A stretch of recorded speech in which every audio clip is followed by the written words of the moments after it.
дар мавҷ барномаи иттилоотии хабар.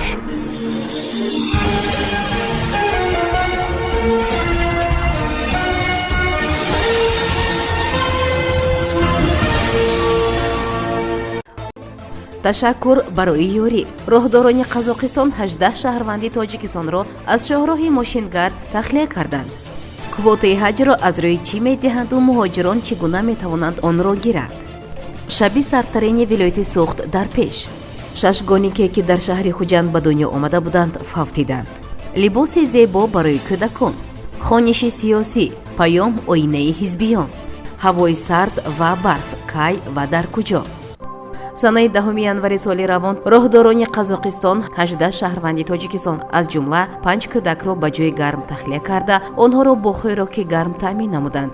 таври амидховар иттилоъ медиҳад дар ин бора аби казинформ бо истинод ба дафтари матбуоти қазавтожол иттилоъ медиҳад. микроавтобуси мусофирбар дар шоҳроҳи А22 Карабутак Қустанай аз вилояти Актюбе ба самти шаҳри Тюмен ҳаракат мекард. шаҳрвандон пас аз расидан ба гузаргоҳ хабардор шуданд ки бинобар паст шудани ҳарорати ҳаво дар роҳ равои мошинҳои бо сӯзишвории дизелӣ ҳаракаткунанда манъ гардидааст. кормандони роҳ барои ҷилавгирӣ аз ях кардани сӯзишвории дизелии микроавтобуси мусофирбар ва таъмини бехатарии одамон шаҳрвандони тоҷикистонро ба ҷои гарм интиқол доданд ки онҳо дар он ҷо хуб гаштани ҳавои номусоидро мунтазир шуданд. бинобар сабаби беҳтар шудани обу ҳаво микроавтобус роҳи худро давом дод. шаҳрвандони тоҷикистон ба роҳдорони қазоқ барои кӯмакашон миннатдорӣ баён намуданд.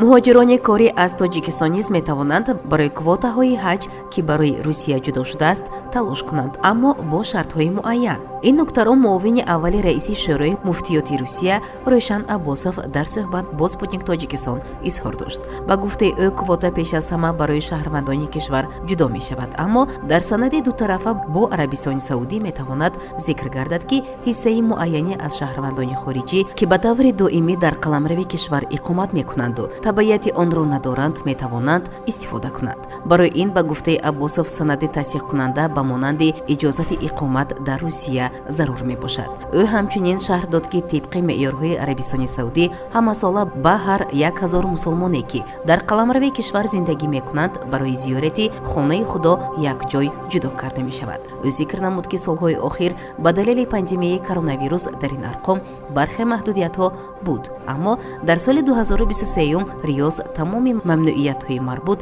ба коронавирусро лағв кард. дар мавриди нарх зикр гардид ки он аз арзиши хадамоти ироашаванда дар Арабистони Саудӣ, хароҷоти омаду рафт, ҷои истиқомат ва дигар масрафот ташаккул меёбад ва вобаста ба интихобу хостаҳои зоирон метавонад каме фарқ кунад.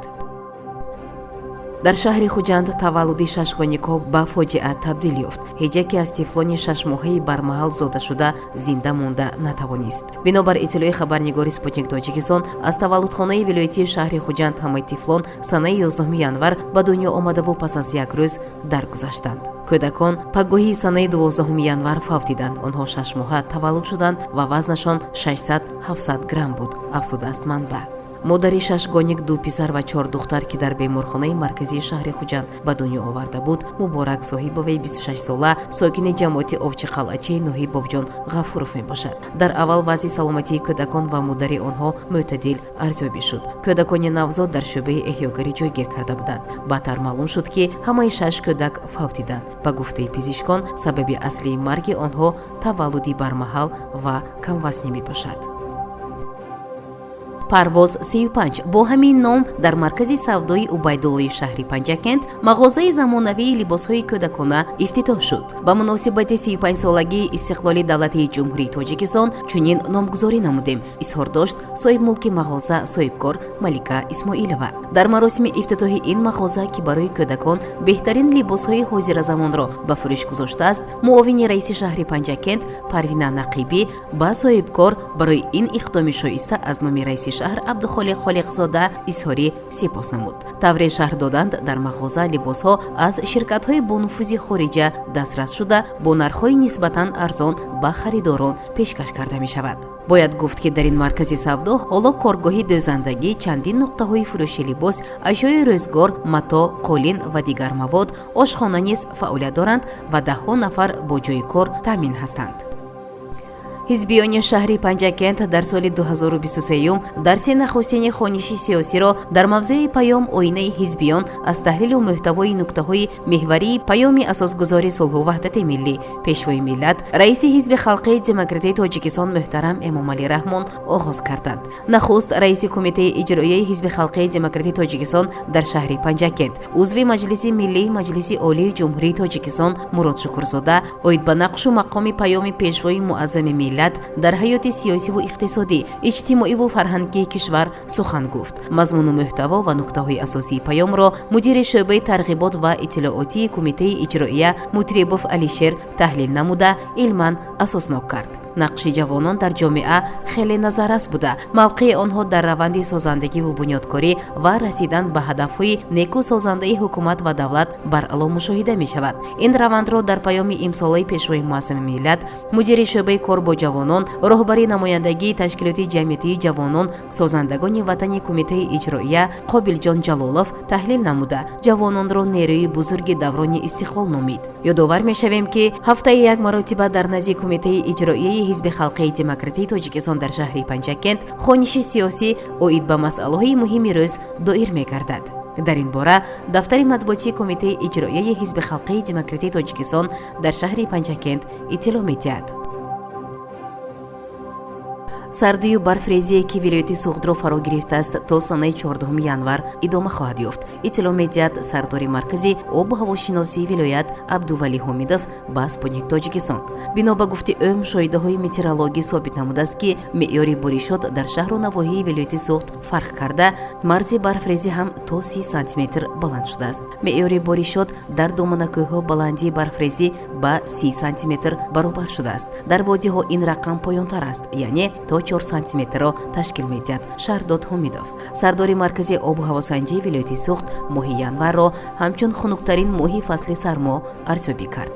ӯ сардшавии феълиро якҷошавии фронти атмосферии шимол ва ҷанубӣ шарҳ дода гуфт ки ин ҷараён дар уқёнуси яхбастаи шимолӣ сар зада ба Русия ва аз он ҷо ба водии Фарғона аз ҷумла ба вилояти суғд мерасад. бино ба гуфти ӯ, тибқи тадқиқоти метеорологӣ, сардиҳое ки аз 10 январ шурӯъ шуд, то санаи 14 моҳи январ идома хоҳад кард. тибқи пажӯҳишҳои обу ҳавосанҷӣ, шаби 11 ба 12 январ сардтарин шаб арзёбӣ шуда, ҳарорат ба 19 дараҷа сард хоҳад шуд, тавзеҳ додааст мусоҳиб. бино ба гуфти масъулони идораи обу ҳавосанҷӣ, ҳарорати ҳаво то 3 рӯзи дигар дар водиҳо рӯзона аз 3 то 5 ва шабона аз 12 то 17 дараҷа хунук мешавад. дараҷаи сардӣ дар доманакӯҳҳо ва баландкӯҳҳо рӯзона аз 9 то 17 ва шабона то ба 24 дараҷа хоҳад расид. мувофиқи иттилои обу ҳавосанҷон, имрӯз ҳаво дар шаҳри Панҷакент офтобӣ пешгӯӣ карда шуда, ҳарорати ҳаво аз 14 то 22 дараҷа хунук мешавад. аз субҳи барвақт тоза намудани роҳи Душанбе Чаноқ аз барф ва коркарди он бо маводи зидди лағжиш оғоз гардида. айни замон ҳаракати нақлиёт ба ғайр аз фура ва автомобилҳои боркаши ядакдор таъмин аст. кормандони ширкати АРС аз ронандагон бо арзи эҳтиром хоҳиш мекунанд ки бидуни омодагӣ ба мавсими сармо хос ба роҳ набароянд ва ҳангоми ҳаракат бодиққат бошанд. бинобар иттилои агентии обу ҳавошиносии кишвар, аз санаи 12 то 15 январи соли равон дар қисмати бештари кишвар ҳавои сардӣ ворид шуда аз самти Аврупои Федератсияи Россия боқӣ мемонад. дар аксари навоҳӣ, бахусус дар водиҳо ва ноҳияҳои наздиккӯҳӣ, ҳаво шабона аз тарҳ 19-24 то тарҳ 13-18 дараҷа хунук мешавад. рӯзона бошад дамои ҳаво аз тарҳ 9-14 то 3-8 дараҷа хунук хоҳад шуд. дар навоҳии кӯҳӣ ҳаво шабона аз тарҳ 20-25 то тарҳ 14-19 дараҷа сард ва рӯзона ин сардӣ аз тарҳ 12-17 то тарҳ 5-10 дараҷа коҳиш хоҳад ёфт. аз санаи 12 то 14 январ дар қисмати бештари ноҳияҳои водиҳову наздиккӯҳӣ ва ақбаҳо барф меборад. ҳавои сард боиси яхбандиҳои шадид мешавад. бахусус шабонаҳо ин сардиҳо ба мушкили сокинон мушкилиҳои дигар зам мекунад. ҳавои сард ба хусус ба соҳибони чорво ташвишҳои зиёдтар меорад. барои ҳифзи ҷони моли худ онҳо бояд аз қабл охирхонаҳоро гарм нигоҳ доранд ва чорворо бо ғизо сари вақт таъмин намоянд. ин сардӣ барои чорвои навтавлид хатари бештар дорад ва чорводоронро лозим меояд ҳама талошҳоро анҷом диҳанд то гӯсолаву барраҳои нав ба дунё омада аз сардӣ намиранд. санаҳои 12-14 январ хатари лағзиши тарма дар нишебиҳо ва доманакӯҳҳои силсилакӯҳҳои ҳисор, ноҳияҳои кӯҳии тобии ҷумҳурӣ ва баъзе ноҳияҳои ғарбии вилояти мухтори кӯҳсони Бадахшон боқӣ мемонад.